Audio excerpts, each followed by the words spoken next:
You can even go one step further and have subtabs, and that's what we'll show in our next example here.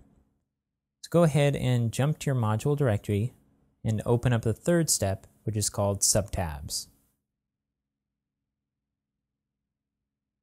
And if you scroll down to the bottom of the hook menu function, you'll see two new items defined here, one for pages/render_array/tab1 and one for pages/render_array/tab2. Now both of these in the paths are subpages of the render array page. So this is important when you're creating a subtab.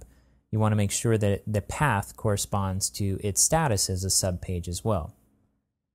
And what we're doing is, just like we did in our previous example, we're defining the first item as menu default local task, and the page callback will just roll through to this item because it's the default, and we're just giving it a title of tab 1. For our second item, we're giving it a title of tab 2, a description, and we're actually giving it the same page callback, again, pages render array that's defined for the parent page as well, and we're giving it access callback of true and a type of menu local task to register it as a tab. So the only thing that makes this different from the parent tabs is the path part.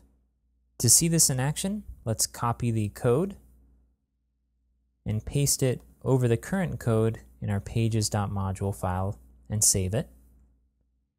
And then jump back to the browser. And instead of going to configuration development and then performance and clicking the clear caches button, I'm going to use admin menus tool up here, which will do the same thing.